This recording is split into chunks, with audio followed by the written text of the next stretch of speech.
Hey everyone, Sunday March Madness update. Going to talk about the late game between Texas and Miami. Going to go with the totals in this play here. Our side picks, last couple stunk in coin flip ball games, but we were, I think, unbeaten with our totals plays and we were giving them out for March Madness. So we're going to go right back to our strength here for the free pick. Now, yesterday, another big winner on UConn, a 6-unit top play, dominated Gonzaga. Who wants to play UConn right now? That's a team that's just destroyed everybody by double digits. And Gonzaga is a very good team. Extremely well coached. Just rendered him useless. Wow.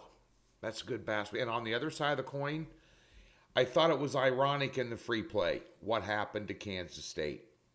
They did the same thing to lose that game that Michigan State did to them the previous game to lose that game. And that is not coach them up and not manage the clock with less than 12 seconds left.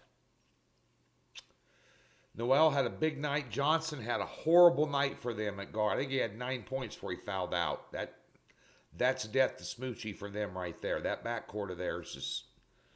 But Noel's going to regret passing that ball away for the rest of his life. He had a shot at a three-pointer with about 6 seconds left on the clock. There seemed to be no sense of urgency with K-State with less than 10 seconds left.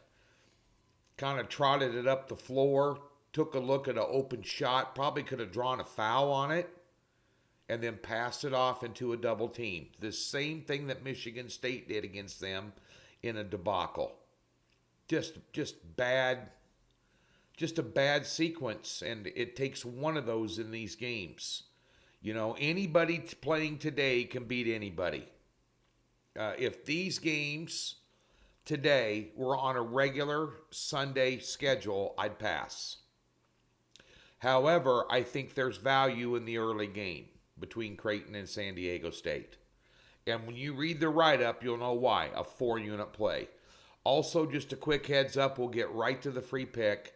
We have a rare, and I mean a rare, it's been 2 months since I've had a 7-unit play in the NBA. We've got a game of the month today, and no doubt blowout. No doubt in my mind. A very weak line. NASCAR, road course down at Austin, the COTA race. Always a difficult, race to pick, in terms of really singling out. So we did two head-to-heads in this. No top pick. We won a big top pick last week. But I do like two different matchups here. As it's a road course and it's a little different animal to handicap in terms of, it's not necessarily the best cars that win the race in these, it's the drivers. So we've got ourselves positioned with good road course drivers and obviously good race teams that have success on road course tracks. So we got that going for you. We won in the NHL yesterday. And again, I've told you about these on and on and on. NBA player props. We've 4-0 our last 4, 24-12 our last 36, plus $1,400 to the good our last 4 cards. And we had a 4-unit prop bet yesterday, which is rare. Almost consider him a top pick, and we got a 4-unit player prop today. And that is in the Chicago and Lakers game today. Big game for the Lakers, by the way.